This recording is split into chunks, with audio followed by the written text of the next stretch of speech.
In this video, I'll show you how you can fix OBS, black screen, on game and display capture.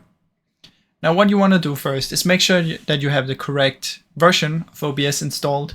So if you search for OBS down here, it's going to say either 64-bit or 32-bit or something else if you have like 86-bit. Now you want to make sure that the bit you have installed is the same as your PC. So I have 64, so search for system information and you can see I have 64. Now if you have 32 and your system is 64, but you have downloaded the 32-bit, then you want to head over to OBS and make sure you download the correct one. After that, what you want to do is search for OBS, right click, open file location, and right click again and open file location.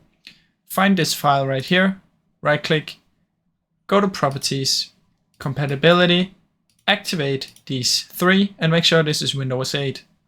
Press apply and OK, and then try and launch OBS.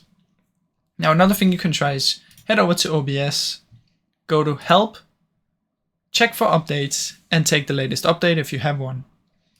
Now as a last solution, what you can do is you can try and add a new one here, display capture, OK, and then make sure you have the correct settings here. So make sure this is the correct one and display is the correct one. Same as using the game mode, make sure you choose the correct one, or you can either try and choose a specific window or do the whole screen. Now I really hope this video helped you. If it did, please leave a like and subscribe, as it helps me out a ton. Thank you so much for watching.